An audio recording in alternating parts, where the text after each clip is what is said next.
Ya teman-teman, untuk pertemuan kita kali ini, Bu Nova untuk membimbing presentasi itu berapa kali pertemuan ya? Mbak, siapa? Mbak Yuniar kah? Minta tolong Mbak Bu Nova membimbing ini berapa kali? Mbak Haryani minta tolong di mute ya. Berapa kali Mbak? Di Satu. pertemuan terakhir aja Bu, ya. Ini aja ya, sekali ini ya. Kurang ini Iya. tak berarti yang belum ya? Iya. Oke, baik. Untuk laporannya belum sudah dikirim ke Skalsa? Sudah Ibu di pertemuan 15 akhir sendiri. Sudah ya? Oke. Saya minta tolong untuk ini setiap kelas ada berapa kelompok yang presentasi? Setiap kelas ada 6 kelompok, tapi kasusnya hanya 3. Untuk kasus yang pertama diberikan ke kelompok 1 dan 2, kemudian kasus 2 kelompok 3 dan 4, kasus 3 kelompok 4, kelompok 5 dan 6 gitu. Oke, Nova sambil download yang dari Skalsa, minta tolong diwakili untuk kelas A dulu, kelompok 1. Silahkan.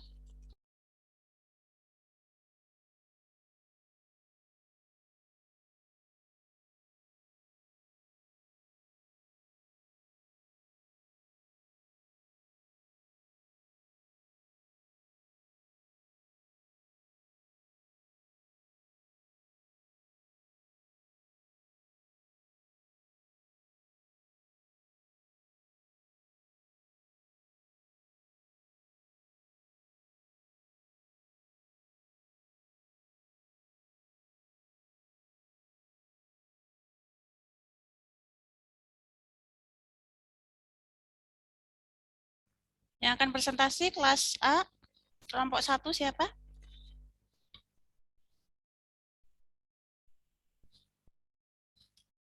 Halo? Iya Bu, saya. Oh ya ya ya, oke. Kirain Bu Nova terpental nggak ada suara. Silahkan Mbak. Bentar ya Bu, Aziza coba share screen.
Ibu jadi disebutin aja gimana Bu?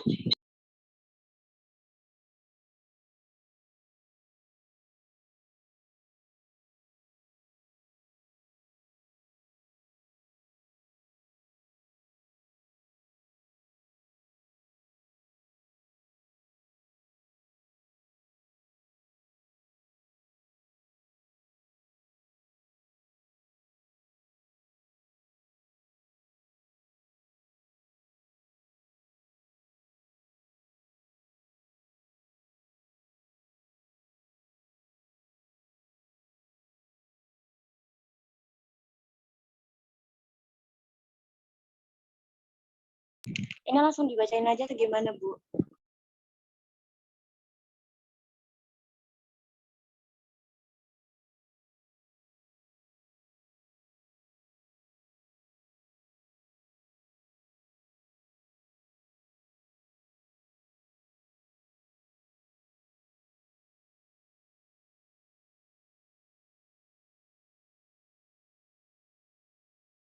Ya Mbak, silakan. Perkenalkan kelompoknya juga nggak, Bu? Ya kan itu sudah terlihat tuh namanya Oh kan. ya udah. Baik, Bu. Assalamualaikum warahmatullahi wabarakatuh. Saya Aziza Putri Alupiani dari kelas anestesi 2A. Di sini saya akan mempresentasikan hasil askan dari kelompok saya, yaitu anggotanya ada Ais Humairah, ada Anggun Riastid, ada Anindya, ada Azza, dan ada Christian. Langsung saja masuk ke kasus pertama. Saya akan bacakan kasusnya terlebih dahulu. Seorang anak perempuan usia 6 tahun datang ke poliklinik THT RS di antara orang tuanya dengan keluhan utama batuk berulang. Riwayat penyakit sekarang, pasien datang dengan keluhan batuk berulang sejak lebih dari 2 tahun yang lalu, terkadang sampai suara menjadi serak sampai merasa sakit di tenggorokan. Nyeri tenggorokan dirasakan sering sekali, lebih 1-2 kali dalam satu bulan. Bila episode sakit nyeri kadang disertai demam, batuk, dan pilek. Orang tua pasien juga mengeluh anak tidur mengorok dan mulut bau. Bila bangun tidur merasa segar, tidak ada penurunan berat badan secara drastis, aktivitas harian bermain aktif sesuai anak seusianya. Terbangun saat tidur karena sesak menurut orang tua tidak ada. Saat ini tidak ada keluhan pada hidung dan telinga. Orang tua mengatakan cemas dengan operasi yang akan dilakukan ke anaknya. Riwayat kelahiran, bayi lahir sesuai bulan ditolong bidan. Riwayat imunisasi dasar lengkap di posyandu. Riwayat penyakit dahulu, pasien alergi, asma, sesak nafas, sakit kejang, kebiruan saat menangis, gangguan tumbuh kembang di sangkal. Riwayat penyakit keluarga, riwayat penyakit yang sama, alergi, asam, penyakit tumor, atau kanker di sangkal. Pemeriksaan fisik, keadaan umum baik, kesadaran kompos mentis, gizi cukup. Tanda-tanda vital, nadinya 92 kali per menit, RR-nya 24 kali per menit, respirasi 20 kali per menit, suhu afebris. Kepala normocepali, konjungtif, anemis, min per min, sklera ikteris, min per min, rininorea, min per min, buka mulut 3 jari pasien pada paring, hiperemis, min, pembesaran tonsil T3 per T3, destritus plus per plus, melampati 2, leher pembesaran limfonobi, min per min, ekstensi leher maksimal, pergerakan leher bebas, toraks korper S1 sampai S2 murni reguler, bising jantung pulmo per verikular plus per plus, ronci min per min, washing per min, abdomen peristaltik plus normal, super nyeri tekan ekstremitas, deformitas, akral hangat, nadi perifer kuat, angka edem dan BB 80 kg. Ronsen toraks, C per konfigurasi, kor normal, P per bronkitis, asesmen status fisik ASA 1. Rencana pelaksanaan anestesi GA intubasi dengan ETT. Lanjut ke bawah lagi Mbak Junior.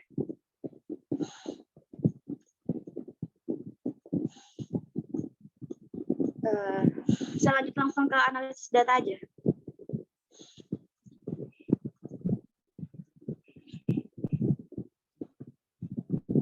Ke bawah lagi Pak Junior.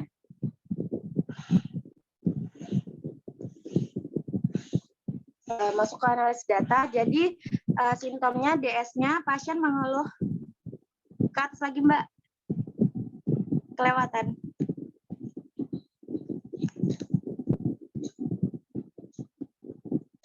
Simptomnya, adapun DS-nya, pasien mengeluh nyeri tenggorokan diakibatkan karena batuk berulang sejak lebih dari 2 tahun. Dan DO-nya, tanda-tanda vital, nadi 90 kali per menit, RR 24 kali per menit, respirasi 20 kali per menit, suhu afebris, berat badan 80 kg. Adapun etiologinya, di sini adalah agent pencedera, dalam kurung radang tenggorokan atau tonsilitis. Problemnya itu nyeri kronis. Lanjut.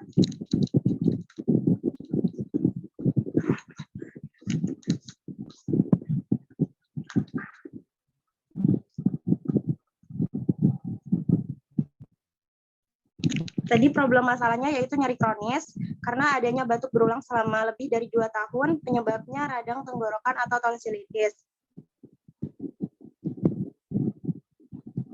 Jadi diagnosa keperawatannya berdasarkan Handa Nicknock yaitu nyeri kronis.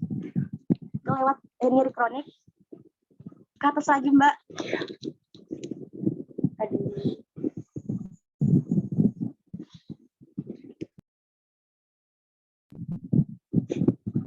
Mbak, ke atas lagi bisa. Yang diagnosanya tadi.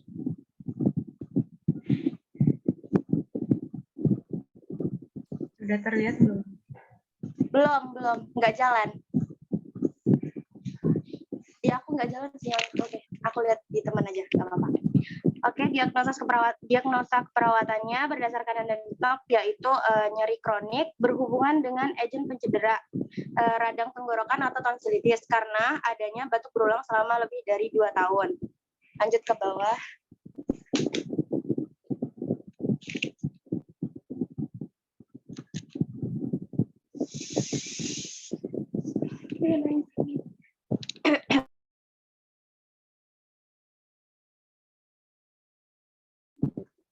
Jadi problem atau masalahnya yaitu nyeri kronik diakibatkan karena adanya batuk berulang selama lebih dari 2 tahun. Penyebabnya itu radang tenggorokan atau tonsilitis. Jadi rencana intervensinya tujuannya adalah setelah dilakukan tindakan keperawatan anestesi diharapkan nyeri dapat berkurang. Intervensinya yang pertama lakukan pengkajian nyeri komprehensif termasuk lokasi, karakteristik, durasi, frekuensi, kualitas, dan faktor presivitas. Yang kedua adalah ajarkan teknik non-farmakologi atau latihan dalam nafas. Yang ketiga adalah observasi reaksi non-verbal dan ketidaknyamanan. Yang terakhir adalah rencana pelaksanaan anestesi GA intubasi dengan ETT. Implementasinya yaitu melakukan pengkajian nyeri secara komprehensif termasuk lokasi, karakteristik, durasi, prevensi, kuantitas, dan faktor presivitas. Yang kedua yaitu Mbak Nilu minta tolong di mute Mbak Nilu. Mbak Nilu Resmiantari. Mbak Nilu mohon di mute Mbak. Berisik ini. Mbak, ya, oke, silahkan Mbak Aziza. Baik, yang ketiga, memberikan analgesik yang sesuai. Yang keempat, memberikan anestesi GA intubasi dengan ETT. Selanjutnya evaluasi. Adapun S-nya yaitu ibu mengatakan anaknya masih batuk tetapi nyerinya sudah berkurang. Untuk penanganan nyerinya, yang pertama P, nyeri post operasi tonsilektomi, Q-nya nyeri hilang timbul, R-nya di tenggorokan, S-nya skala 3, nyerinya skala 3, T-nya timbul kadang-kadang. Dan O-nya anak tampak tidak nyeri dan berhati-hati dalam menelan makanan dan minuman. Lanjut, Mbak. Junior.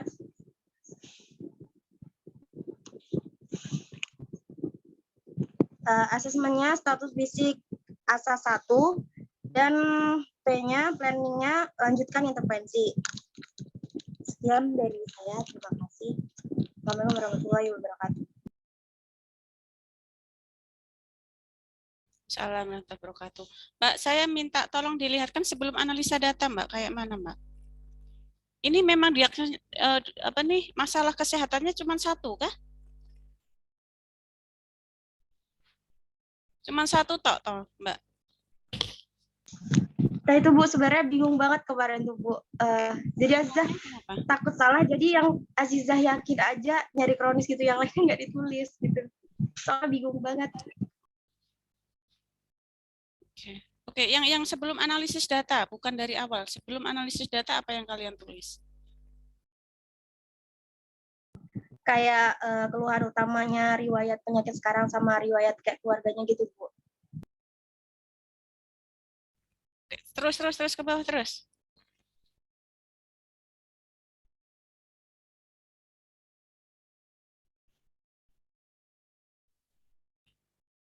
Terus. Oh itu tok toh. Oh, oke. Oke, baik. Terima kasih Mbak Azizah sudah memaparkan. Saya minta kelas 2C untuk memaparkan presentasinya sama di kelompok 1. Kita akan sebagai perbandingan ya, nanti akan Bu Nova komentari semuanya setelah presentasi. Kelas 2C silahkan, masih dengan kasus yang sama.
Gimana, Dok? Yuk.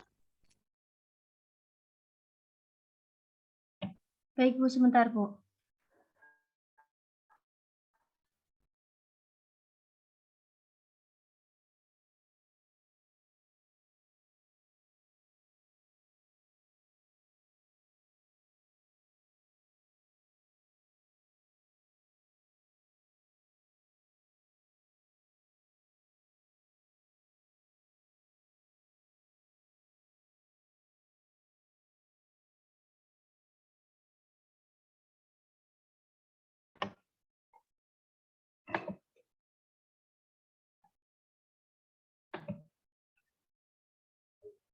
Apakah Zoom-nya, materinya udah kelihatan, Bu?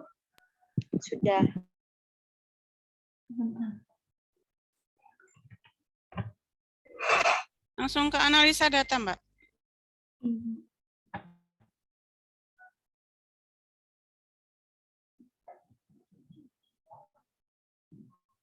Kasusnya nggak usah dibaca ya, Bu? Sama ada yang tadi kan? Ya, sama. Ya, langsung aja ke analisis data.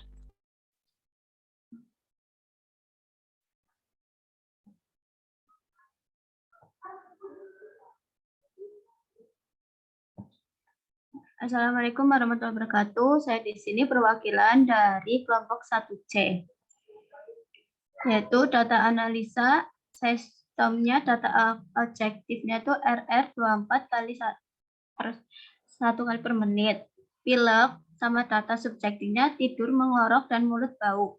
Etiologinya mukus berlebihan, problemnya ketidakefektifan pola nafas. masalah di sini ketidakefektifan bersihan jalan nafas. Ke atas lagi, Mbak. Ke atas yang analisis data.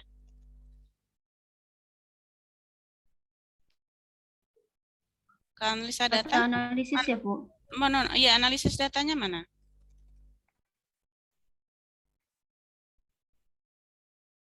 Stop. Ini Bu data analisis. Ya, stop.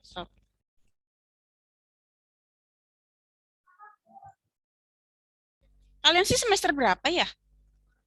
Semester 2, Bu. Semester 2. Oke, yuk lanjut.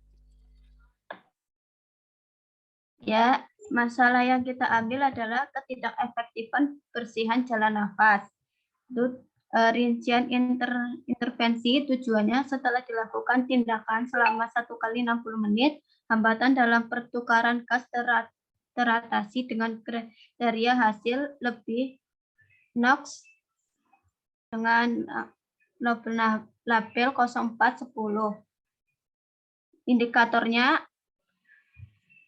frekuensi akhir 3 sama awalnya 5, pernafasan 3 sama 5, intervensinya menjelaskan ketidakefektifan bersihan jalan nafas, label NIX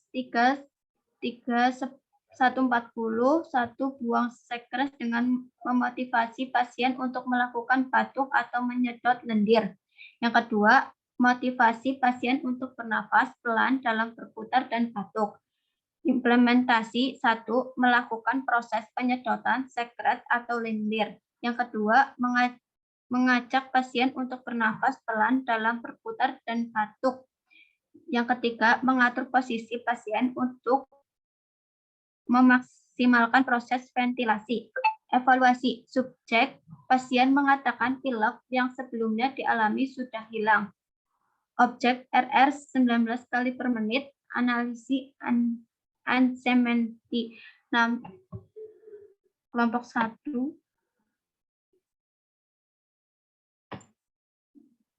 Pernapasan pertama 4 sama 5, akhirnya mendapatkan 5. Keterangannya 1. Deviasi berat dari kisaran normal. 2. Definisi yang cukup berat dari kisaran normal. 3. Definiasi dengan dari kisaran normal. 4. Definiasi ringan dari kisaran normal. Yang kelima, tidak ada definisi dari kisaran normal. Intervensi yang ketiga, posisikan pasien untuk memaksimalkan ventilasi. Evaluasi awal, akhir sekarang, frekuensi pernafasan awal 3, akhirnya 5, sekarangnya 5. Irama pernafasan awalnya 4, akhirnya 5, sekarangnya 5. Masalah teratasi, landing stop intervensi. Sekian askan yang dibuat dari kelompok 1. Ya, terima kasih, Pak. Minta tolong yang kelompok 2. Kelompok 2 kelas A. Untuk kasus 2 maksudnya ya? Kelompok 2 itu kasus A. Kasus 2 kan? Ya, benar ya? Bu Nova suaranya terdengar kecil. Oh, halo? Ya, sudah Bu. Ini untuk kelompok 2 kasus 2 kah? Betul? Kelompok 2 dan 3 ya? Untuk yang kasus 1 itu untuk kelompok 1 dan 2. Kelompok 2 kasus 2 kelompok 3 dan 4. Oke, berarti kelompok 3 dan 4 perwakilan dari kelompok kelas 2D. 2D, maaf, beta, kasus 2.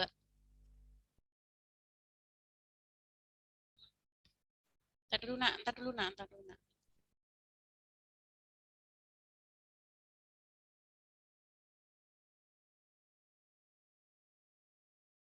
Yuk, silahkan.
Kok lama nunggu apa ini? Kelas 2B, mana kelas 2B? Ini banyak yang nggak hadir berarti ya? Hanya 140, harusnya 200-an loh ini. Ibu mohon maaf, tunggu sebentar ya Bu. Hmm.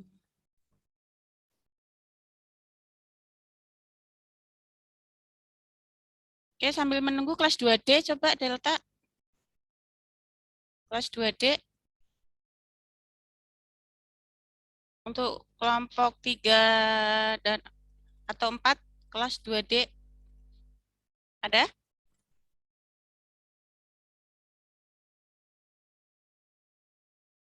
Kok semuanya diam membisu? Adakah yang kelas 2D?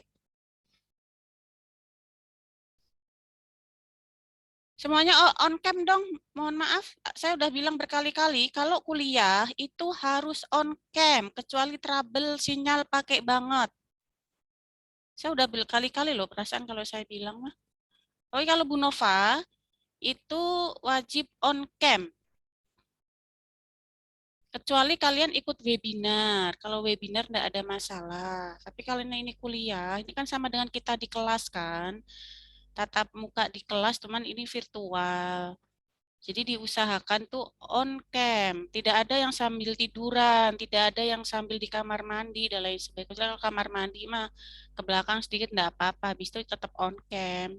Saya tuh perasaan mah nggak pernah loh ikut kuliah, walaupun saya sekarang juga sekolah studi gitu, nggak pernah loh perasaan saya ikut kuliah terus on cam tuh nggak pernah.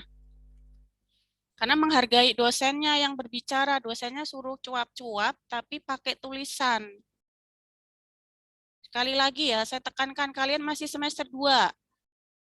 Ini nanti berlangsung untuk seterusnya. Jadi kalau ada kuliah online, itu tidak ada yang on cam kecuali yang sedang bermasalah. Oke, tolong untuk dipahami. Dan semuanya ini wajib hadir. Kalau tidak hadir, maaf, nanti saya akan list siapa yang tidak hadir. Setiap ketua kelas masing-masing mohon untuk mengelis ketidakhadiran. Nanti ada di daftar presensi yang akan saya kirimkan untuk konfirmasi kehadiran dan tidak hadir.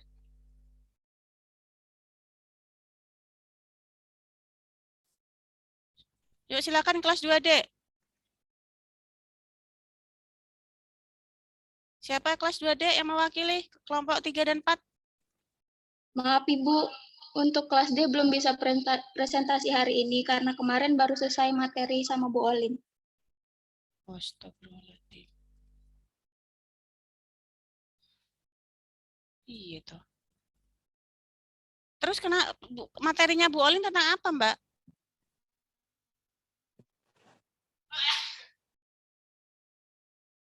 Materinya Bu Olin tentang apa? Kok belum siap?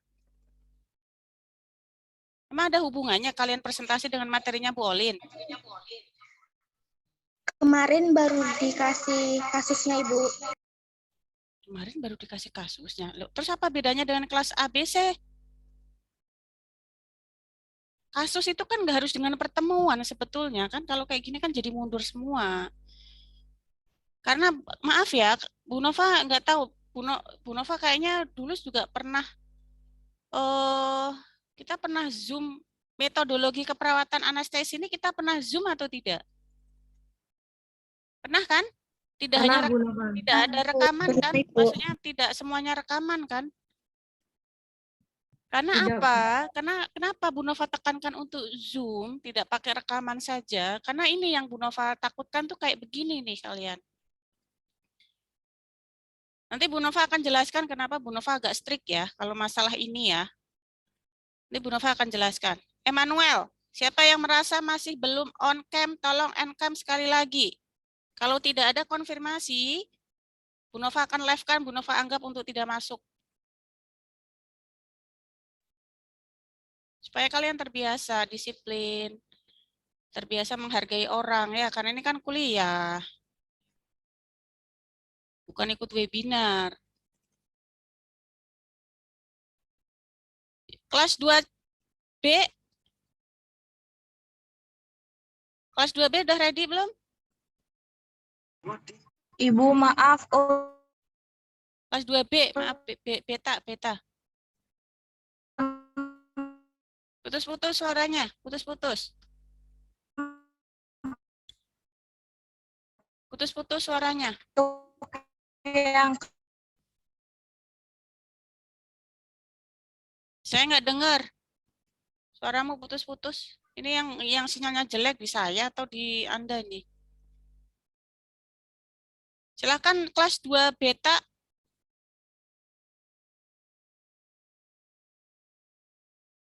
Kelas 2 beta silahkan. Iya Bu, sebentar.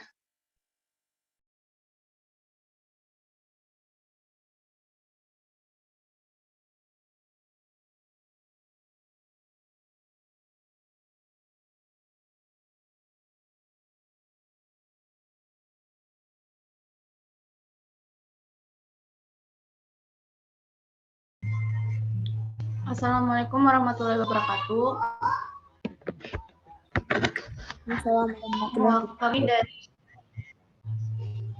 Kami dari kelompok 3B akan mempresentasikan asuhan keperawatan anestesi pada pasien dengan kasus infeksi appendiktomi. Dengan kelompok ada Hilda. Ya. Kelompok namanya ada Hilda Nesa Dwiningrum, Indriani, Ita Oktaviana, Jihan Ade Purwanti, Kofilatul Bay Umayyah, Laki Viviana, Muhammad Rizky Dias Al-Farisi, dan Mei Sintiara Heristiawan. Kasus 2. Seorang pasien perempuan umur 20 tahun dengan diagnosis medis post-operasi appendiktomi. Keluhan saat ini mengatakan nyeri pada area luka post-operasi appendiktomi di perut kanan bawah. Nyeri bertambah saat bergerak dan berkurang jika dibuat istirahat. Nyeri seperti ditusuk-tusuk. Skala nyerinya 6 dan nyeri terasa hilang timbul. Riwayat penyakit dahulu tidak ada. Riwayat penyakit keluarga seperti hipertensi, diabetes mellitus, dan lainnya disangkal. Pemeriksaan fisik, TTV ada tekanan darah 120/80 mmHg, nadi 82 kali per menit, respirasi 20 kali per menit, dan suhunya 36,8 derajat Celcius. Mata penglihatan baik, sklera tidak dipteri, konjungtiva tidak anemis, pupil isokor, telinga pendengaran baik, tidak ada serumen, mulut, gigi bersih, mukosa bibir lembab, dapat berbicara dengan baik, abdomen inspeksi, terdapat luka post-operasi appendiktomi di perut kanan bawah dengan panjang kurang lebih 10 cm.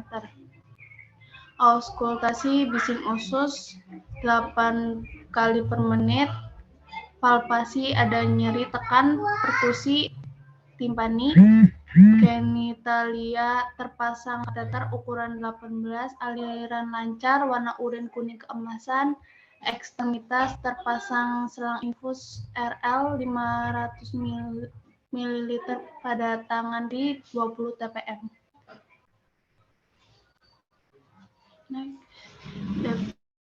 Appendiktomi adalah operasi yang dilakukan pada penderita usus buntu. Ketika diagnosis appendicitis telah dibuat atau memang dicurigai, maka perlu diadakan operasi appendektomi. Appendektomi harus dilakukan beberapa jam setelah diagnosis ditegakkan dan biasanya dikerjakan melalui insisi kuadran kanan bawah. Terus pengkajiannya dengan identitas pasien, nama Nyonya X, umur 20 tahun, jenis kelamin perempuan, nomor CM-nya 245.876, diagnosis medisnya post-operasi appendektomi. Keluhan utamanya nyeri pada area luka post-operasi, appendektomi di perut kanan bawah, nyeri akan bertambah saat bergerak, riwayat penyakit sekarang appendektomi, riwayat penyakit dahulu dan penyakit keluarga tidak ada. Pemeriksaan fisiknya kesadaran komposmetis, GCS verbal, psikomotor 6, mata 4, tanda-tanda vital seperti nadi 82 kali per menit, suhu 36,8 derajat Celcius, tekanan darah 120 ke 80 mmHg, dan respirasi 20 kali per menit. Diagnosis yang kami ambil nyeri akut karena Nyonya X mengatakan nyeri pada area appendix. Sekian dari kelompok kami. Terima kasih. Wassalamualaikum warahmatullahi wabarakatuh. Intervensinya enggak, Mbak? Intervensinya Gimana, nggak Ibu? ditampilkan? Intervensinya nggak ditampilkan? Iya, Bu.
Terus ke bawah, Mbak.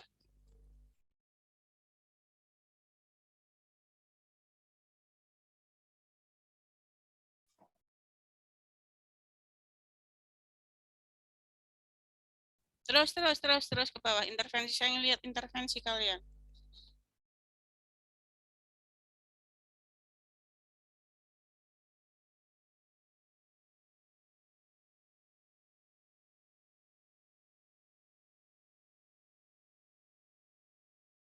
Terus ke bawah.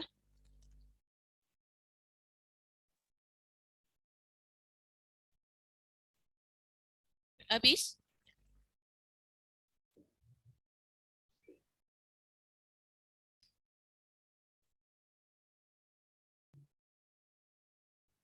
Oke, cukup untuk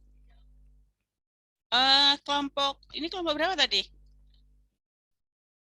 4, 3. 3B, Bu. Ya, 3B. Sekarang kelompok udah nggak ada ya? Kelas D sama sekali nggak presentasi toh. Iya terusan Ki.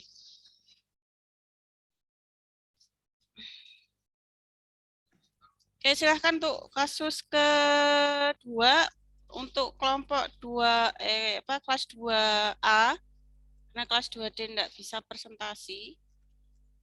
Apakah diagnosisnya masalahnya sama? Nyeri Berbeda, akut. Ibu. Oke, silahkan disampaikan Mbak Dia. Ji, Ibu. Sebentar, teman sedang share screen, Bu.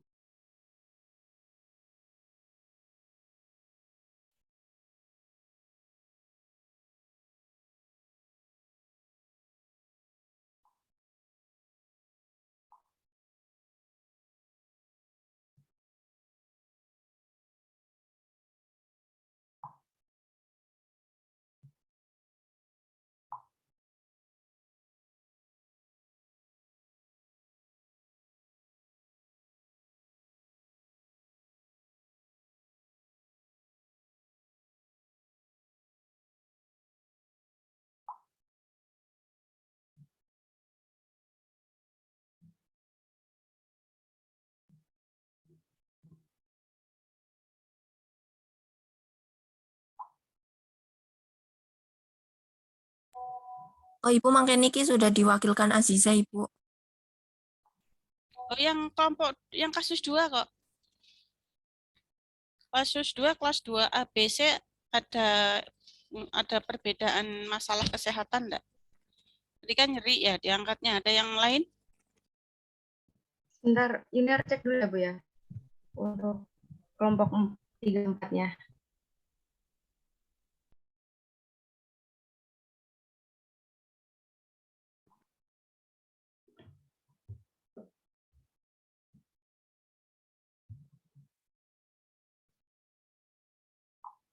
Ini saya lihat di setiap ini ya, ini kan ada sekitar 6 gambar ya. Ada 6 slide. Saya cek satu-satu teman-teman yang masih off cam.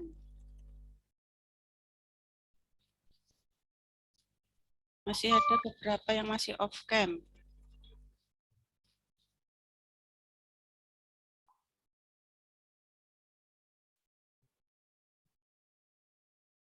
Gimana Mbak Yuniar, sudah?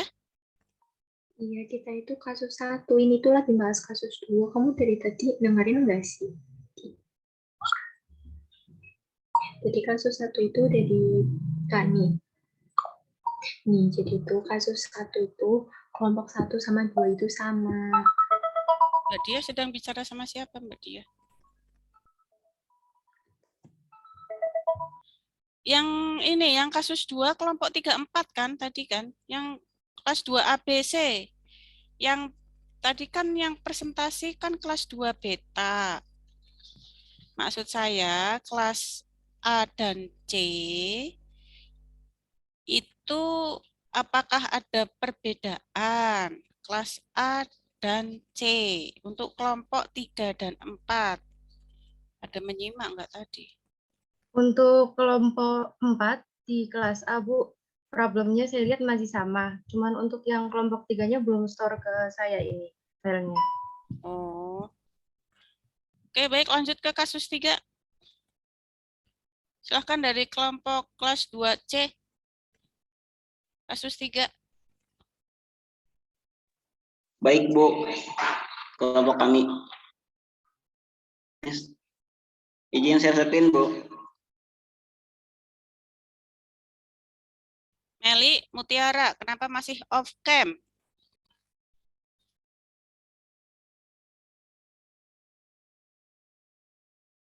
Maaf, Bu, tadi dari WC.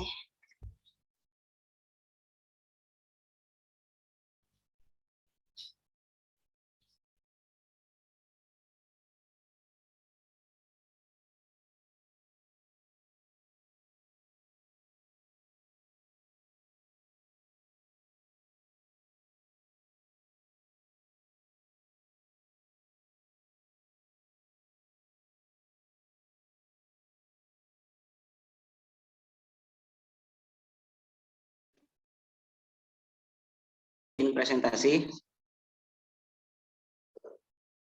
Assalamualaikum warahmatullahi wabarakatuh. Waalaikumsalam warahmatullahi wabarakatuh. Waalaikumsalam warahmatullahi wabarakatuh. Sebelumnya perkenalkan, nama saya Rizky Pauji, perwakilan kelompok 6, kelas 2C, untuk kasus 3. Di sini untuk kasusnya, pasien perempuan usia 60 tahun dengan berat badan 45 kg dengan diagnosis fraktur terbuka sepertiga proksimal tibia fibula sinistra dan seterusnya. Mungkin karena terlalu panjang kami kurang lebih singkat seperti ini. Dari kasus tadi didapatkan data abnormal. 1. Diagnosis fraktur terbuka sepertiga proksimal tibia fibula sinistra. Data abnormal yang kedua, pasien mengalami kecelakaan lalu lintas ditabrak sepeda motor 2 jam sebelum.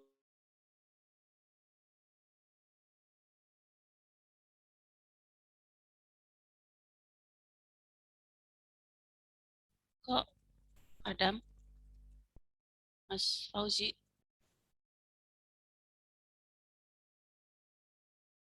Atau di saya yang sinyalnya jelek ya? Bawah kiri dan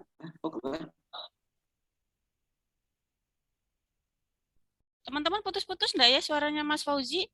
Iya, Bu. Sama Bu. Oh, Iya, Bu. oh ya. Putus-putus. Berarti sinyalnya Mas Fauzi berarti.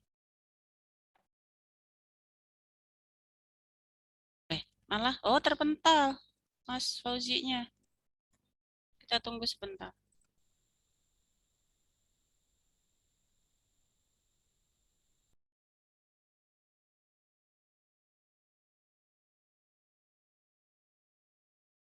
Maaf Bu, ada kendala sinyal. Boleh dilanjutkan? Ya, silakan.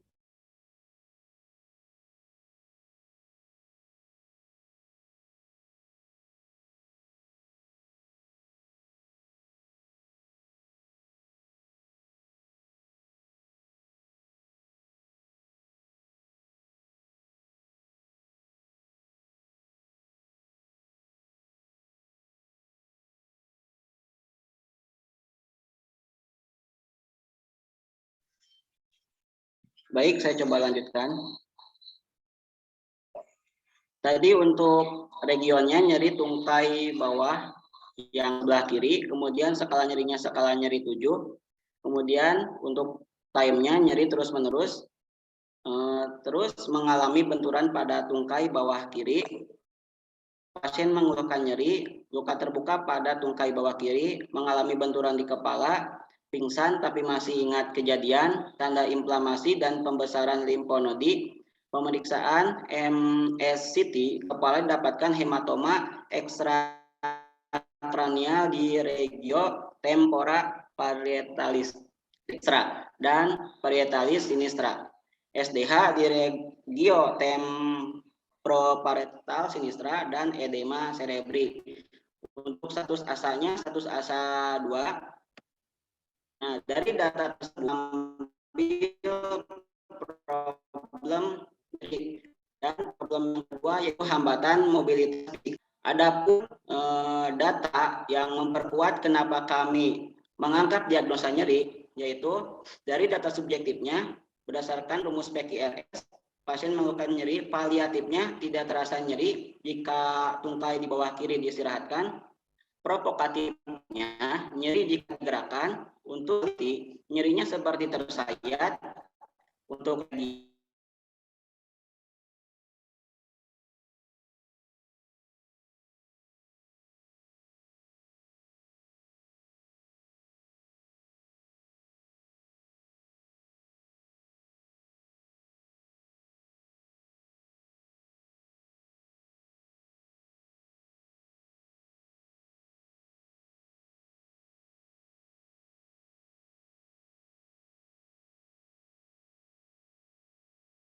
Tuh, terpental lagi ya.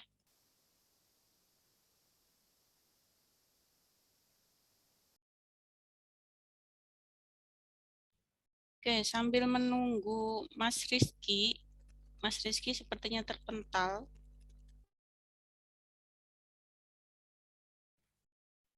Teman-teman kan berarti ini sudah selesai untuk mata kuliah metodologi keperawatan anestesi ya? Sudah selesai kan? Sudah. Sudah, ini terakhir. Ya, ini terakhir dan ini latihan kasus dari oke, ini Mas Rizky sudah. Mas, dirimu off cam dulu aja, Mas. Kamu kehilang sinyalmu jelek, off cam dulu. Saya memperbolehkan off cam kalau ada hanya halangan sinyal. Saya lanjutkan, Bu. Baik, tadi untuk data subjektif sebagai data untuk memperkuat kenapa kami mengangkat diagnosa nyeri, yaitu tadi kualitinya nyeri seperti tersayat, untuk region atau lokasi nyerinya nyeri di kepala dan nyeri tungkai bawah sebelah kiri, dan untuk skala nyerinya yaitu 7.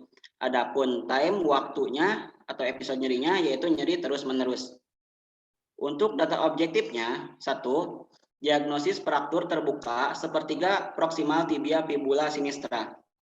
Yang kedua, tanda inflamasi dan pembesaran limfonodi.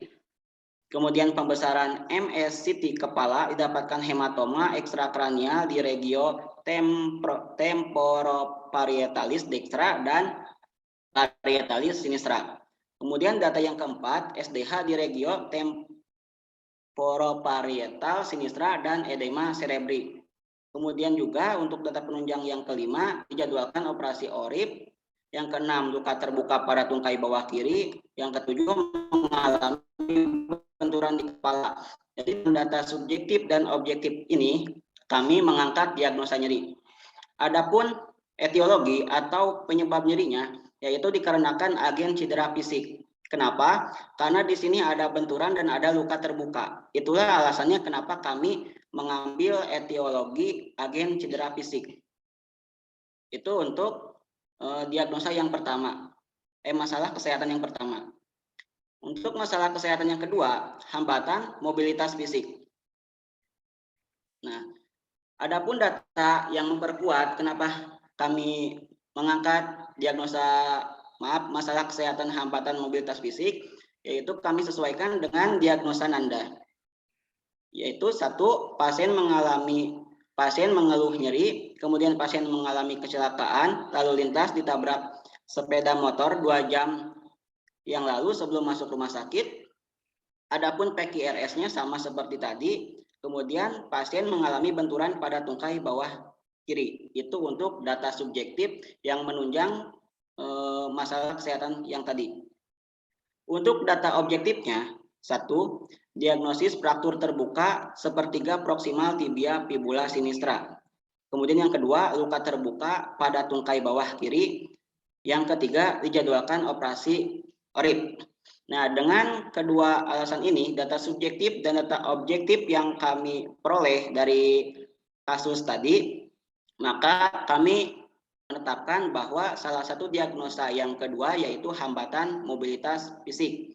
Adapun etiologinya, kenapa pasien itu mempunyai masalah hambatan mobilitas fisik diakibatkan oleh nyeri.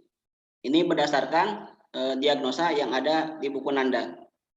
Nah, adapun diagnosa keperawatan anestesi berdasarkan analisa data tadi, yang pertama, nyeri berhubungan dengan agen cedera fisik. Yang kedua, hambatan mobilitas fisik berhubungan dengan nyeri. Ini untuk diagnosa yang kami tetapkan. Lanjut ke intervensi, implementasi, dan evaluasi. Nah, untuk tujuannya, untuk masalah kesehatan yang pertama, yaitu nyeri, kami menetapkan tujuan di sini. Setelah dilakukan tindakan selama 1 kali 60 menit atau 1 jam, diharapkan masalah nyeri pasien dapat teratasi dengan kriteria hasil 1. Kontrol nyeri dengan label NOC 1605. Di sini kami menetapkan menggunakan tindakan pengurangan nyeri tanpa analgesik, di mana awalnya pasien itu ada di rentang 1 dengan keterangan tidak pernah menunjukkan bahwa pasien menggunakan analgesik. Kemudian di akhir kami menetapkan pasien itu nantinya akan ada di rentang 4, yaitu secara konsisten menunjukkan. Nah, adapun yang kedua, tujuan yang kedua menggunakan analgesik yang direkomendasikan.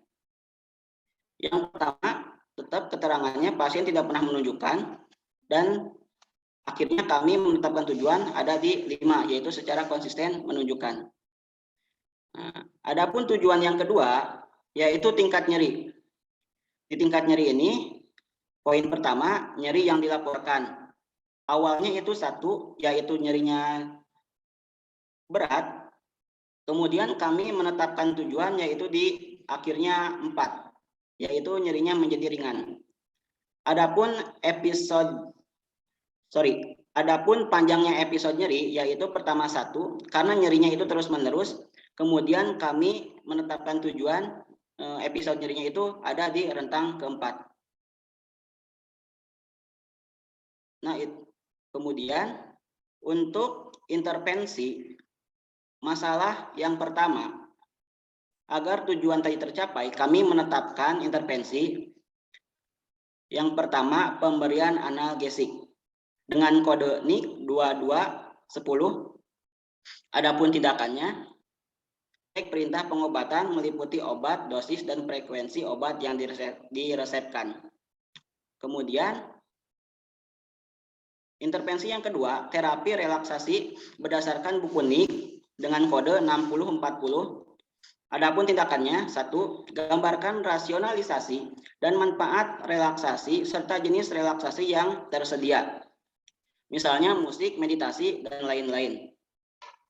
Kemudian yang kedua, dorong klien untuk mengambil posisi yang nyaman dengan pakaian longgar dan mata tertutup. Yang ketiga, tunjukkan dan praktikkan teknik relaksasi pada klien. Yang keempat, dorong klien untuk mengulang teknik relaksasi jika memungkinkan. Ini intervensi berdasarkan buku NIK yang kami ambil. Adapun pada implementasinya, 1. Pada pemberian analgesik, kami memberikan injeksi kami memberikan obat. Kami memberikan paracetamol drip 500 mg. Ini salah satu contoh obat analgesik yang kami coba lihat di contoh yang Bu Olin gitu. Untuk skala nyeri 7 bisa menggunakan ini. Adapun pada kenyataannya di kasus itu berdasarkan pada resep dokter. Kemudian terapi relaksasinya, 1. Menggambarkan manfaat terapi musik relaksasi. Ini yang kami ambil.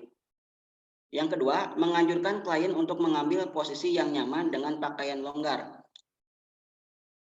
Yang ketiga, mengajarkan dan mempraktikkan teknik relaksasi napas dalam. Nah, yang keempat, menganjurkan klien untuk mengulang teknik relaksasi secara berkala. Jadi di sini untuk terapi relaksasi, kami mengambil 2 teknik relaksasi, yaitu relaksasi musik relaksasi, kemudian yang keduanya teknik napas dalam. Nah, kemudian untuk tahap evaluasi di problem yang pertama, untuk subjeknya PQRS tetap kami masukkan. Untuk paliatif, provokatif, dan region tetap tidak ada perubahan. Nah, untuk skala nyerinya berubah menjadi 3. Untuk waktunya, nyeri berubah menjadi hilang timbul. Yang tadinya terus menerus, sekarang menjadi hilang timbul. Adapun objeknya, yaitu pasien tampak tenang. Nah, untuk asesmen, yang tujuan tadi kami masukkan kembali. Cuman di sini ada perbedaan. Tadi kan dari 1, awalnya 1, kemudian keempat, kemudian sekarang setelah kami implementasi, ternyata benar berhasil di rentang yang keempat. Yang bawah juga sama, berhasil di rentang yang kelima. Yang ini juga sama, semuanya berhasil sesuai dengan tujuan. Nah, karena tujuan tadi semuanya sudah terrealisasikan, maka dapat disimpulkan bahwa masalah teratasi. Nah, karena masalah teratasi, maka P untuk planningnya intervensi kami hentikan. Itu untuk itu untuk masalah kesehatan yang pertama. Adapun masalah kesehatan yang kedua, yaitu hambatan mobilitas fisik. Untuk masalah kesehatan yang kedua, kami menetapkan waktu setelah dilakukan tindakan selama 1 kali 24 jam, diharapkan masalah hambatan mobilitas pasien dapat teratasi dengan kriteria hasil. Oke, cukup, Mas. 1. Oke, sudah cukup. Ya. Terima kasih. Sama-sama.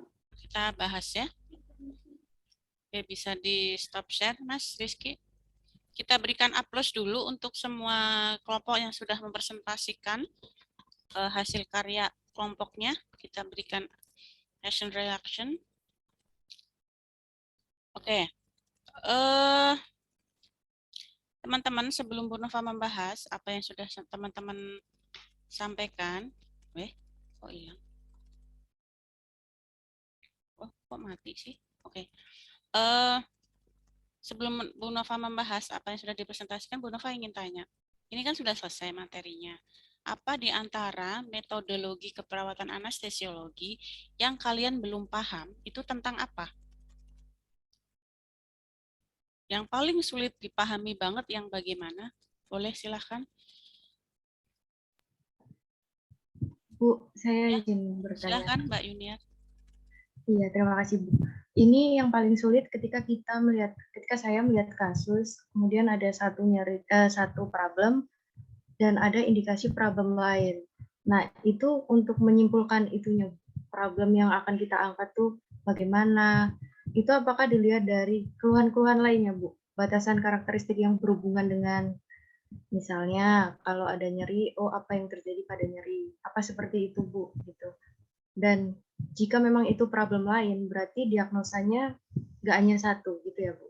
Betul, betul banget Mbak Yunia. Diagnosa atau masalah, kalau di kita, ingat ya, kalau di kita untuk asuhan perawatan anestesiologi, yang nanti itu outcome-nya adalah sebagai asuhan ke penataan anestesi, itu adalah kita akan berbicara masalah kesehatan. Kita tidak berbicara tentang diagnosa. Kita tidak berbicara tentang diagnosis. Apalagi diagnosis keperawatan. Sama sekali tidak. Karena apa? Karena tadi pada saat awal presentasi kelompok kelas 2 apa ya? Tadi yang pertama itu kelas 2A kalau nggak salah ya. Ya, kelas 2A itu presentator mengatakan diagnosa keperawatan. Bu Nova kaget terus terang. Kenapa Bu Nova kaget? Kalian itu kan nanti outcome-nya adalah penata anestesi. Kalian tuh tidak mengenal diagnosa keperawatan. Itu punya orang. Punya kalian itu ya masalah kesehatan anestesi. Jadi kita nggak pakai diagnosa keperawatan. Itu yang perlu kalian tekankan. Jadi tidak ada lagi diagnosa keperawatan ya. Nanti setelah ini kalian selesai, nanti semester 3 kalian akan praktek, sampai seterusnya semester 8, itu kalian pasti akan membuat yang namanya asuhan. Silahkan asuhannya itu ya nanti bunyinya adalah masalah kesehatan. Tidak ada etiologi. Ya, tidak ada etiologi. Apa bedanya? Kalau diagnosis itu ya hanya masalah problemnya toh. Nggak ada itu misalnya nyeri berhubungan dengan agen cedera agen cedera fisik. Agen cedera fisik itu kan etiologi.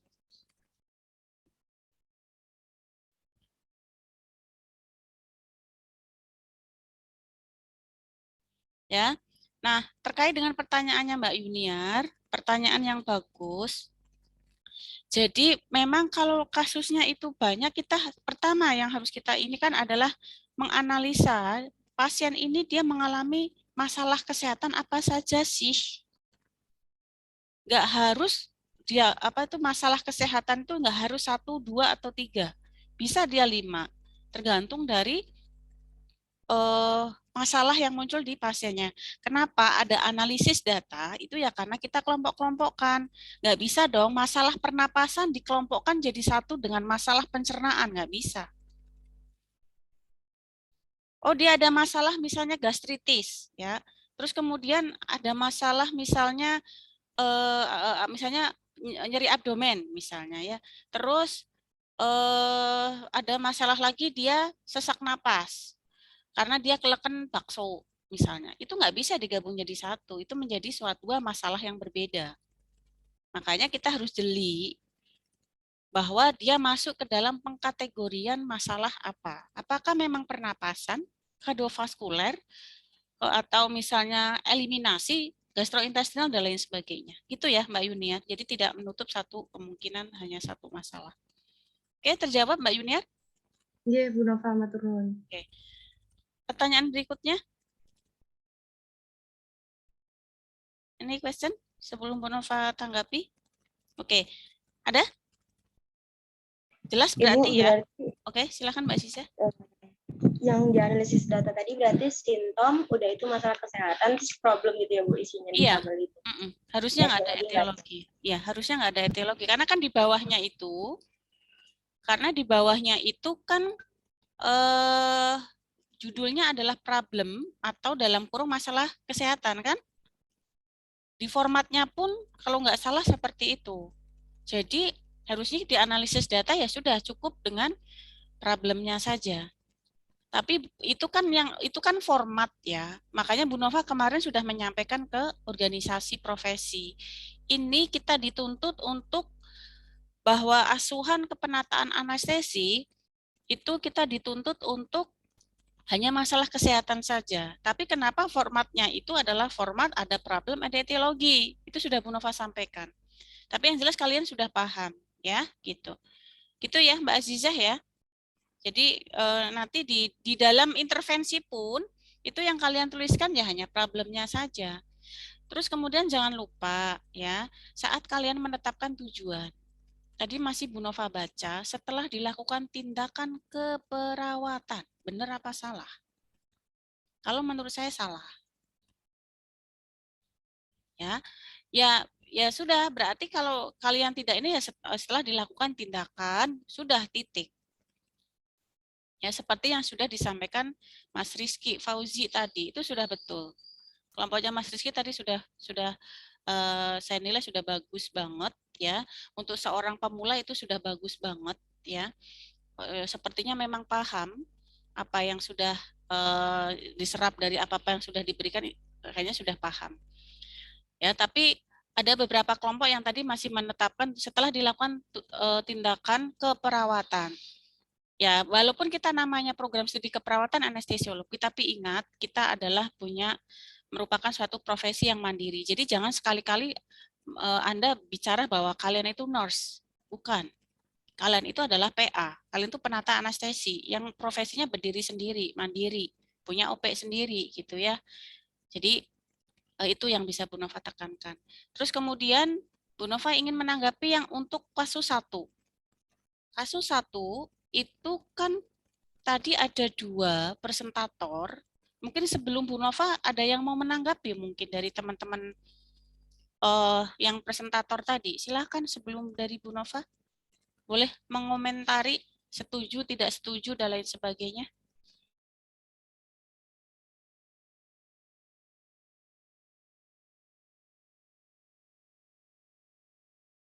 Atau masih bingung?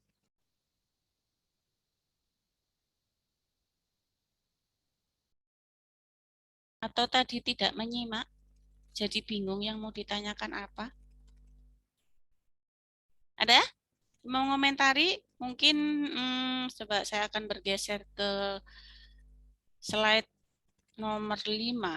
Yang merasa slide nomor 5, saya ingin tanya sama Suci Wulandari yang off cam. Suci Wulandari, dengar kata Bu Nova? Suci Wulandari. Mana ini? Bilang. Saya ingin tanya, Suci Wulandari monitor. Yang off cam itu mesti tak tanya. Suci Wulandari monitor. Ini Suci Wulandari kelas apa ya? Ada yang Kelas A. Oke, kelas A. Suci Wulandari, Anda kelas, kalau Anda rumangsa Anda ikut kuliahnya Bu Nova, kalian berarti Mbak Suci harusnya mendengarkan instruksi Bu Nova bahwa Bu Nova minta kamu untuk on cam. Kalau misalnya kamu tidak on cam, berarti saya anggap Anda tidak hadir. Kalau nanti mengisi link kehadiran, berarti saya anggap untuk tidak hadir, tetap tidak hadir. Mbak Suci?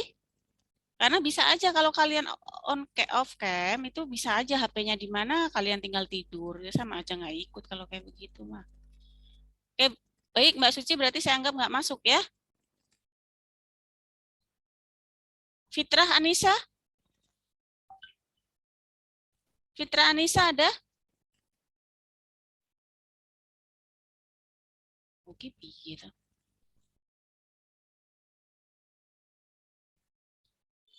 Ibu, mohon izin.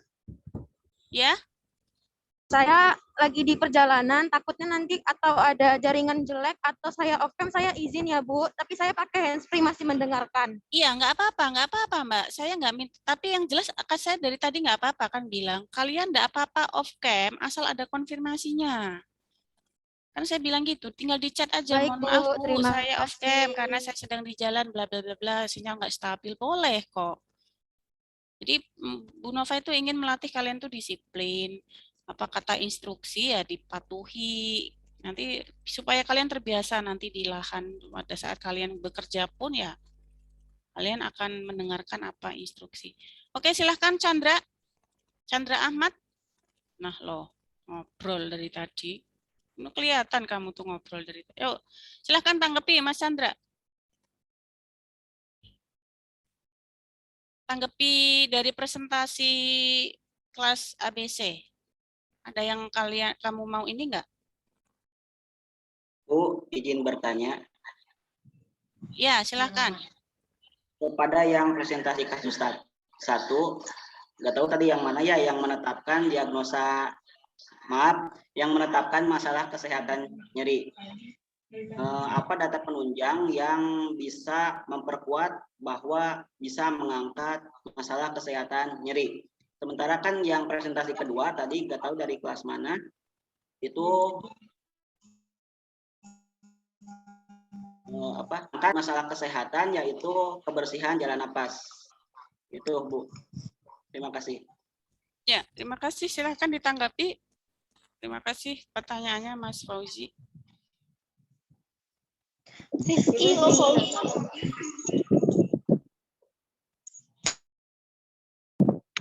Tadi kan saya juga kasus yang kedua, saya dari kelas A, kelompok 1. Tadi kenapa saya menetapkan problemnya itu dari kronis, karena di kasus itu terdapat yang pertama tadi kan penyakit sekarang kan pasien datang dengan keluhan batuk berulang sejak lebih dari 2 tahun yang lalu, terkadang sampai suara menjadi sesak, sampai merasa sakit di tenggorokan. Nyeri tenggorokan dirasakan sering sekali, lebih dari 1 sampai 2 kali dalam 1 bulan. Nah, itu berarti dia nyeri kan. Dia batuknya sudah 2 tahun. Nah, kenapa dia nyeri? Ya itu karena batuk yang udah itu tadi gitu. Kelompok kami mengambil nyeri karena itu gitu. Terus karena nyerinya udah 2 tahun gitu atau batuknya udah 2 tahun maksudnya? Di kasus kan dibilang pasien dengan keluhan batuk berulang selama sejak dari 2 tahun yang lalu itu akibat dari batuk itu kan nyeri tenggorokan, otomatis dia nyeri tenggorokannya ya sejak batuk itu. Kalau dari kelompok saya kayak gitu Bu, itunya berpikir gitu, nggak tahu. Oke.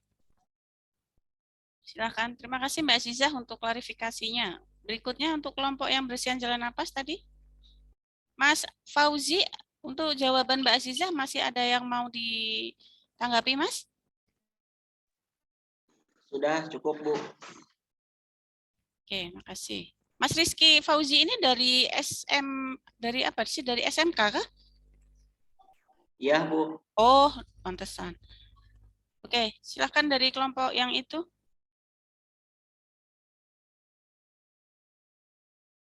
Bersihan jalan napas tadi, kelompok mana tadinya?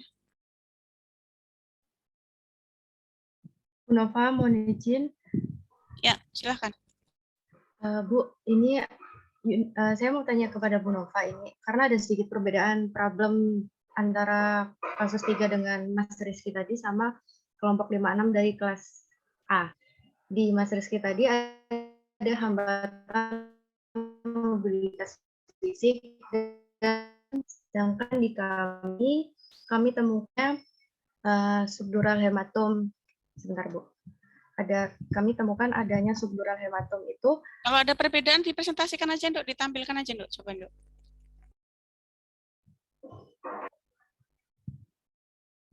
Oke, kenapa Bu Nova? Kalau ada perbedaan yang untuk penetapan masalah kesehatannya ditampilkan, coba. Kalau tadi kan kelompoknya Mas Fauzi kan nyeri sama hambatan mobilitas fisik, coba kita sampaikan.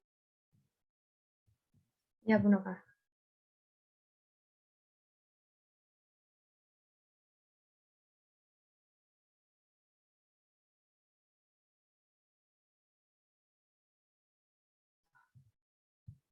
Apa sudah terlihat? Share. Sudah.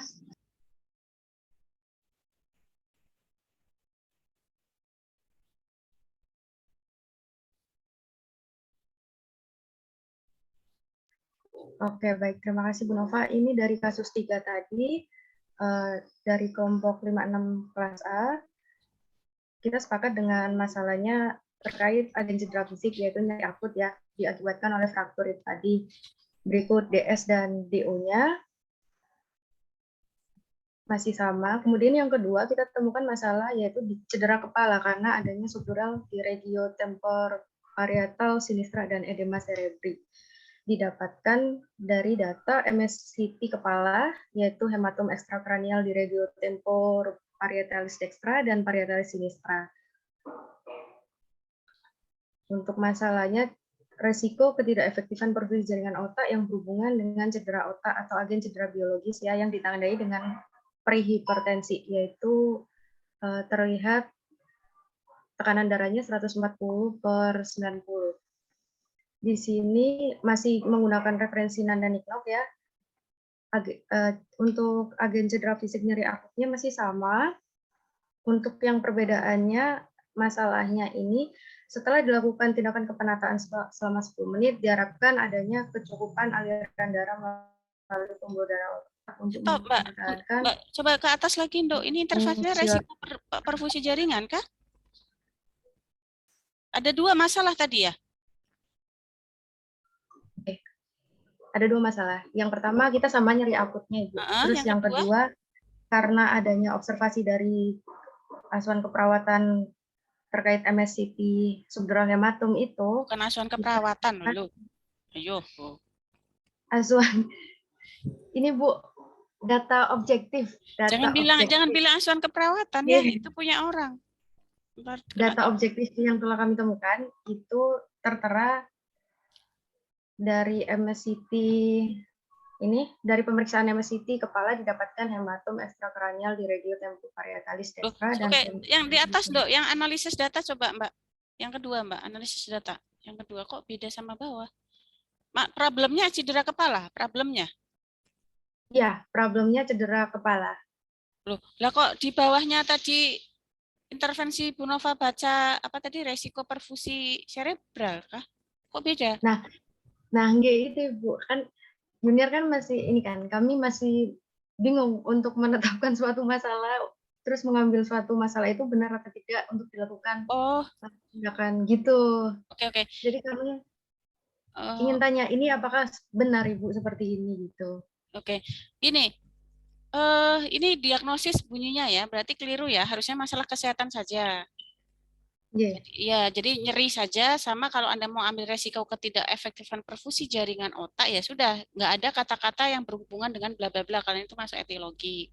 Kemudian Mbak Yuniar, kalau di atas itu problemnya cedera kepala, ya bawahnya harus cedera kepala. Cuman pertanyaannya adalah, setahu Bu Nova, itu tidak ada masalah kesehatan cedera kepala. Apa ada? Lihat di mana itu?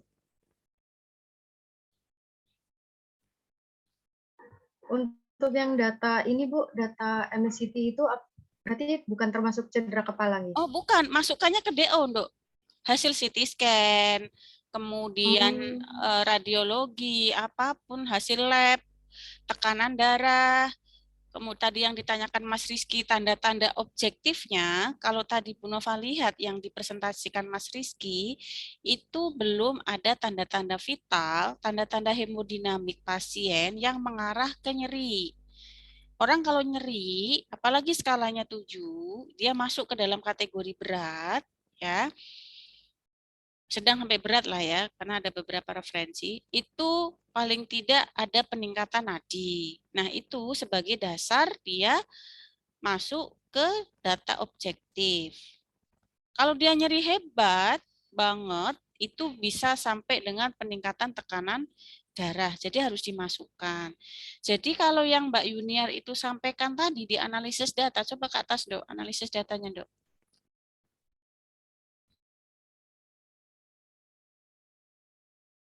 Ya, analisis data cedera kepala tadi, Mbak Yuniar.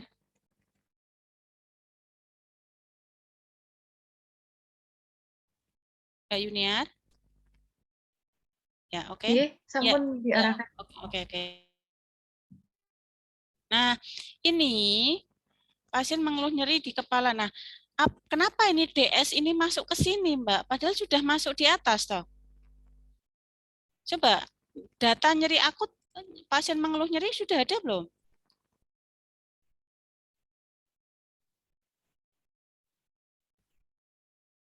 Tuh, kok beda? Nyeri di bagian tungkai bawah kiri akibat luka terbuka. Jadi kalau maksudnya ini yang atas ini adalah nyeri frakturnya gitu? Iya. Karena pasien mengeluh nyerinya di 2 region yang berbeda, ada yang di kepala dan ada yang di ini frakturnya gitu, Bu. Oh, terus yang di bawah itu dia nyeri di kepalanya. Ya, berdasar Oke. dari kasus yang diberikan seperti itu. Berapa skala di yang nyeri kepala? Tidak ada tidak tertera di kasus, Bu, untuk Oke. yang itu. Sekarang kalau misalnya masalahnya itu nyeri akut, dia mau nyeri di tungkai, dia mau nyeri di kepala, dia mau nyeri di tangan, mau nyeri di abdomen atau apa, yang namanya nyeri akut itu intervensinya sama atau beda? Kan sama-sama nyeri, Dok. Walaupun regionnya berbeda masih Iya, satu walaupun klasifikasi gitu ya, Bu. jadi nggak ada misalnya nanti nyeri di abdomen, nanti terus kemudian masalahnya nyeri abdomen, nggak ada. Ya masalahnya ya nyeri akut itu atau nyeri kronis gitu. Tinggal pilih 2 itu kan yang ada di referensi kan? Gitu ya? Ya, oke. Iya, maturun Bu Nova. Oke, sami-sami. Ada lagi yang mau ditanyakan? Terus Bu Nova ingin menanggapi yang bersihan jalan nafas tadi, silahkan Mbak. Tadi Mbak kelas apa ya? Untuk pertanyaan Mas Rizky tadi apa ya, Mas? Itu kepada kelompok 1 nggak tahu 2, Bu, pokoknya kelas C yang kasus pertama. Itu kenapa mengangkat diagnosa kebersihan jalan napas. Sebenarnya pertanyaan Rizky itu ditujukan pada kelompok kelas A yang tadi, Bu, kenapa mengangkat nyeri ketika batuk pilek gitu, Bu. Yang itu yang apa? Yang kelas C-nya mah Rizky nggak bertanya pada kelompok kelas C, Bu. Gitu. Tapi kalau mau dibahas nggak apa-apa. Oke. Kalau yang untuk nyeri tadi kan sudah diklarifikasi ya sama kelompok. Kenapa dia ngangkatnya nyeri kronis? Tadi nyangkatnya nyeri kronis ya, Dok? Ya, Bu, sudah, Bu. Aziza yang itu tadi, Bu. Ya, jadi intinya kalian, karena kalian itu masih pakai nanda, bener ya? Yang diajari nanda ya? Apa Linda Jual? Sama Linda Jual kan? Sama Linda Jual. Linda juga. Ya, buku 2 itu kan pasti setelah masalah, itu pasti ada definisi. Sebelum kalian mengangkat masalahnya itu apa, Anda baca dulu definisinya, sesuai dengan kondisi kasus enggak? Kalau memang sesuai, misalnya kalian mau mengangkat bersihan jalan nafas tidak efektif misalnya. Tapi setelah Anda baca, kok tidak berkaitan dengan batasan karakteristik di pasien, antara yang di pasien dengan yang di buku kok jauh berbeda, ya berarti keliru penetapannya. Sama dengan nyeri kronis. Kalau tadi alasannya Mbak siapa tadi itu ya, Mbak Azizah kan yang jawab tadi itu. Nah itu. Iya, Bu. Ya karena alasannya Mbak, karena di kasus pun tidak jelas apakah itu dia nyerinya itu diakibatkan oleh batuk yang sudah 6 bulan atau dia berdiri sendiri, karena tidak jelas sehingga bisa diterima tadi alasannya Mbak Aziz, kelompoknya Mbak Aziza itu mengangkat nyeri kronis. Tapi kalau memang dia itu kok nyerinya itu batuk dia sudah 6 bulan tapi baru muncul nyeri, berarti kalau diangkat nyeri kronis berarti keliru. Paham maksud saya nggak? Mas Rizky, paham ya? Ya, artinya kita sesuaikan dengan definisinya gitu ya. Tapi kalau argumennya seperti itu yang bisa diterima. Terkait dengan bersihan jalan nafas, minta tolong tadi di-share lagi Mbak. Yang analisis datanya ini juga mau Bu Nova komentari ini. Yang kelompok bersihan jalan nafas, Dok, yang tadi, Dok.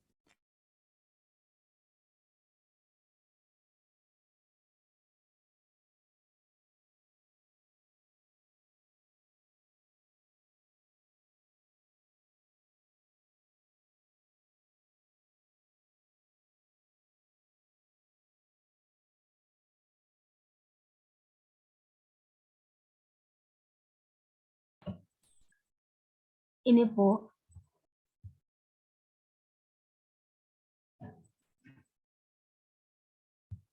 Oke, sekarang begini.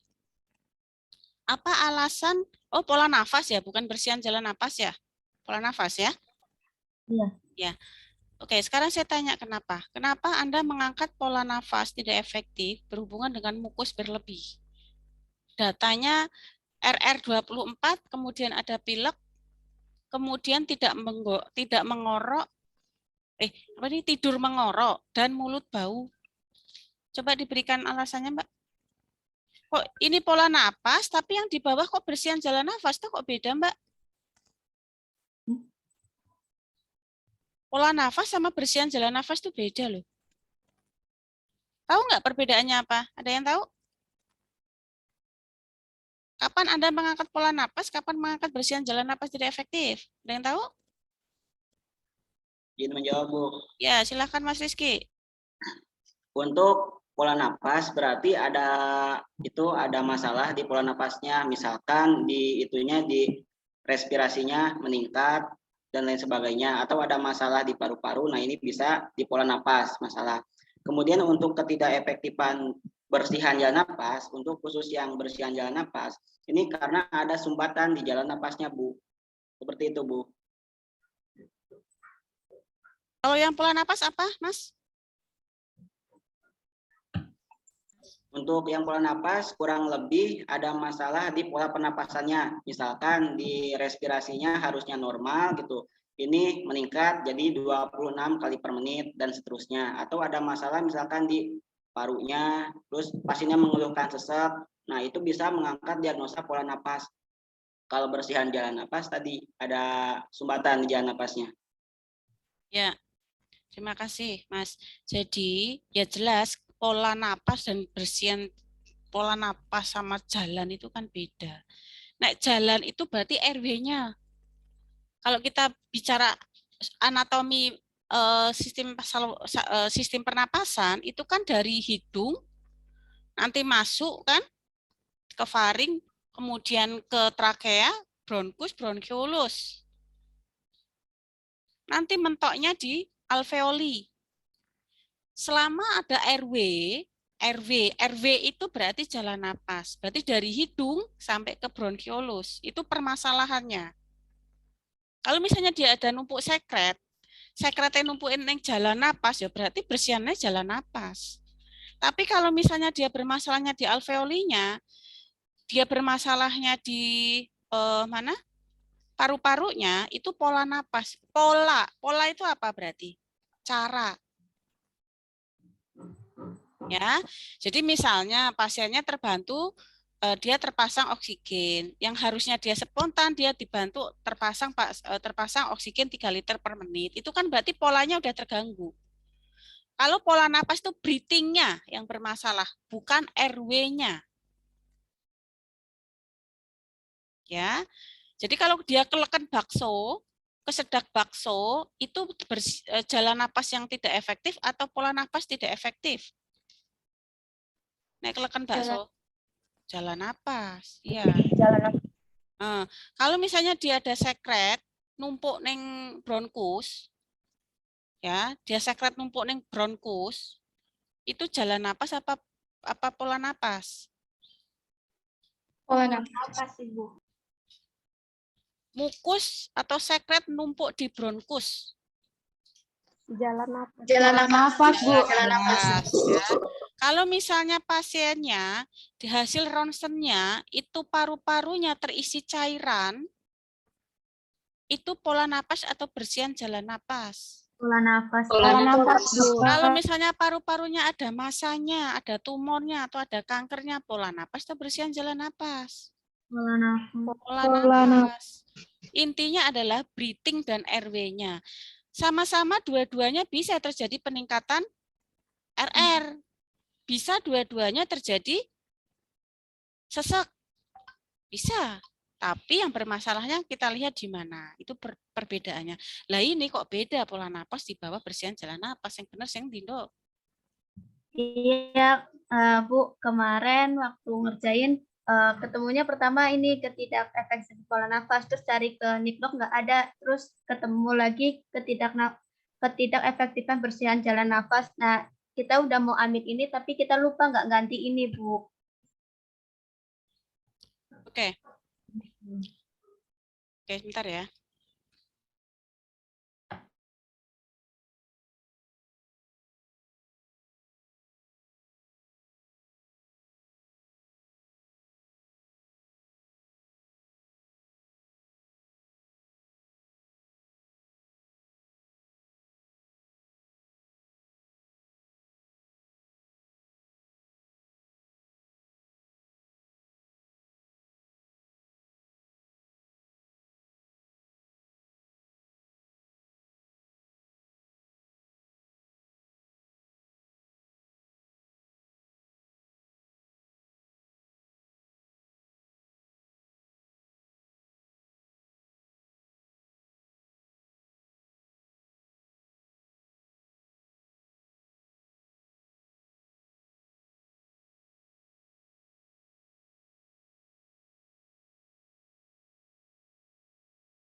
Oke.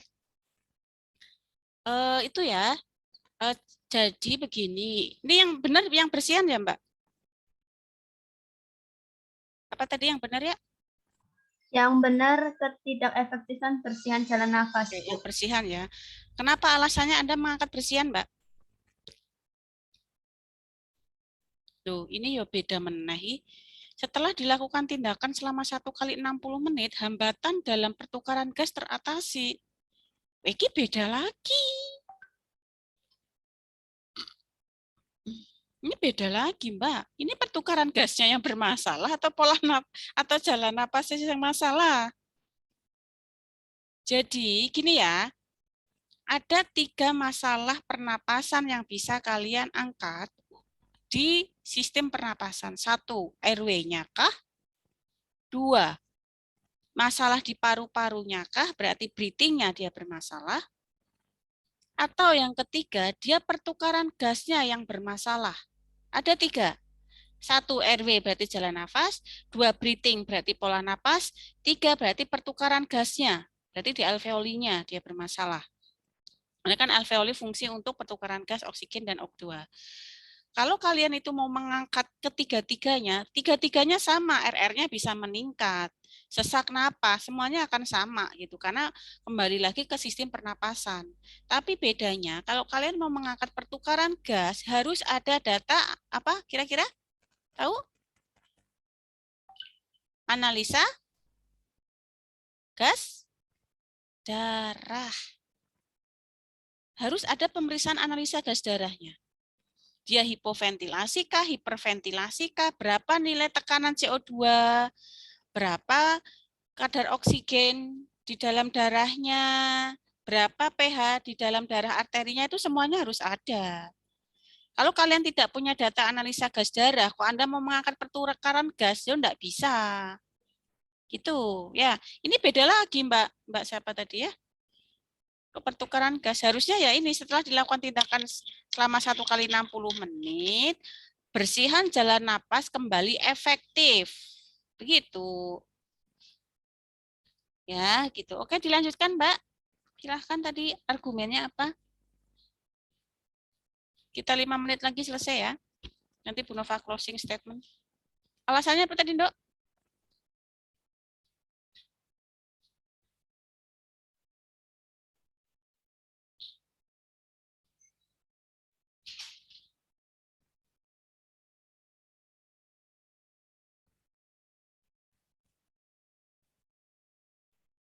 Apa Mbak tadi alasannya Mbak kenapa ngangkat bersihan jalan nafas Mbak?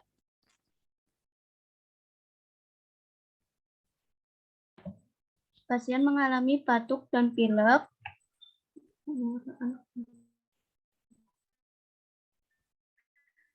Dua tidur mengorok dan mulut bau Bu. Itu saya yang angkat diagnosa ketidakefektifan bersihan jalan nafas Bu. Oke, bisa ya. Mungkin data yang paling menunjang di situ ada RR naik sama dia mengorok ya. Mengorok itu berarti kenapa bisa mengorok itu bisa diasumsikan berarti artinya di situ ada sesuatu hal yang mengakibatkan tersumbatnya jalan napas. Artinya jalan napas nih anggaplah ini jalan napas kita pipa ini ada entah ada sekret penumpukan sekret ya.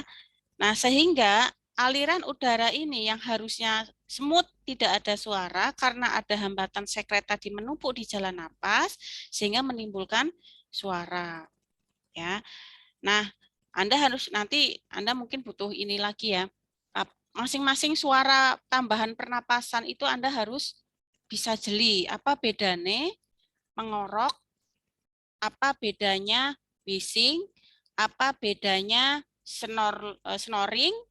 Kalau mengorok itu kan snoring. Apa bedanya gargling? Nah, itu nanti silakan Anda cari. Itu berbeda. Ya. Kalau snoring, ingat, kalau snoring, Anda nanti dengar kata-kata snoring, itu berarti yang tersumbat itu adalah akibat dari lidah yang tertekuk. Bukan sekret. Nanti biasanya di soal akan muncul. pasien terdengar bunyi snoring, pasien terdengar bunyi gargling. Karena apa? Dua hal itu akan beda, tindakannya beda. Pasien snoring dengan pasien gargling itu tindakannya beda. Jadi itu yang harus kalian jeli ya. Kalau snoring itu kan akibat lidah yang tertekuk. Jadi biasanya pasien-pasien yang tidak sadar itu makanya kenapa dipasang OPA. Tahu ya OPA itu ya? Mayo itu apa? Untuk menghindari supaya kalau pasien ini biasanya terjadi penurunan kesadaran. Itu dipasang mayo supaya apa? Lidahnya nggak terjatuh ke dalam. Nah, terjatuh ke dalam ya dia nyumbat, nanti jalan napasnya tersumbat. Nah, sehingga harus diapakan. Nah, berarti dipasang mayo. Tapi kalau gargling, pasiennya ada kalau gargling itu akibat dia sekret, numpuk. Tidak dipasang mayo pasiennya, tapi dilakukan suction. Gitu ya. Nah, itu yang ingin Bu Nova jelaskan. Ya, tapi enggak masalah, bisa diterima sebetulnya itu alasannya dia karena ada tidur mengorok itu enggak masalah. Cuman tidak ini kan pasiennya usia berapa ya? Di kasus ya? 6 tahun. Nah, sekarang yang harus kita cermati adalah tidur mengorok. Pertanyaan Bu Nova, tidur mengorok itu apakah mesti harus bersihan jalan napas? Belum tentu. RR-nya 24 kali per menit pada anak usia 6 tahun ki normal apa ora? Normal enggak itu? 24 kali per menit pada pasien anak 6 tahun.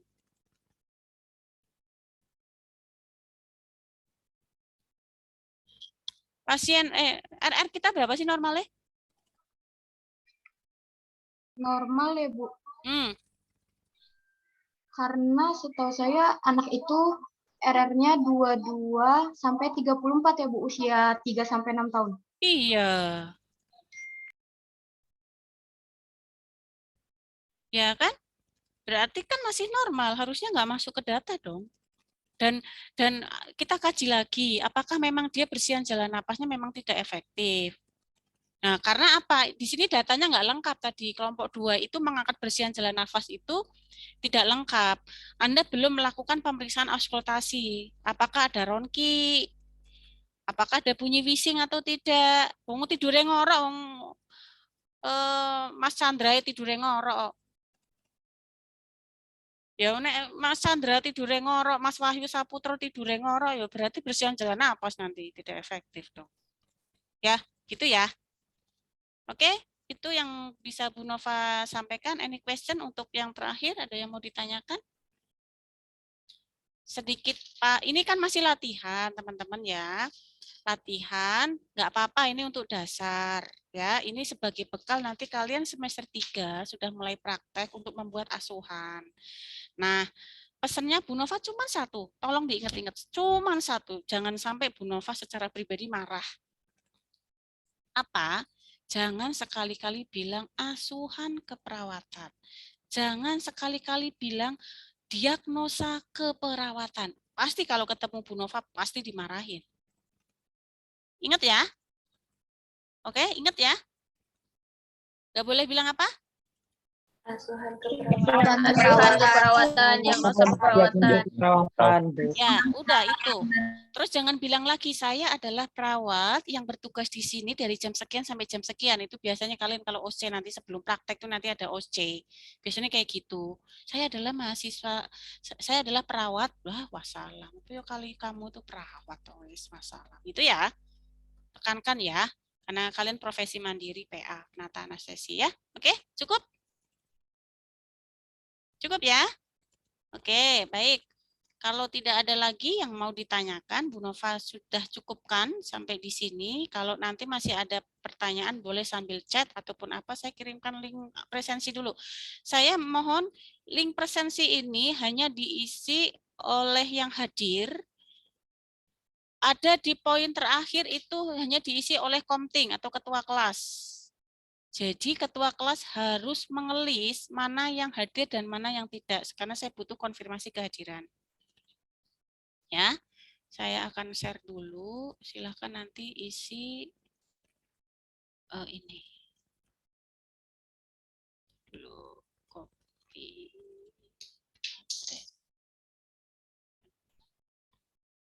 Saya kirimkan ke chat. Sebelum saya tutup, silakan kalian untuk absen dulu. Baik, Bu. Oke. Oke, sambil kalian absen, Bu Nova akhiri. Sekali lagi untuk pertanyaan terakhir, itu ada konfirmasi kehadiran yang hanya diisi oleh ketua kelas saja yang tidak hadir. Yang ditulis adalah tidak hadir, ya. Yang hadir itu berarti sudah nulis di poin nama, NIM, kelas, dan lain sebagainya. Kemudian send, kirim. Tapi untuk yang pertanyaan terakhir itu ketua kelas sampai dengan poin nomor 4, mana yang tidak hadir, ya. Itu jelas ya. Baik, terima kasih atas attention-nya. Saya akhiri. Wassalamualaikum warahmatullahi wabarakatuh. Ya, saya end meeting for all ya. Absennya sudah semua kan? Sudah, Bu. Saya end meeting for all. Oke.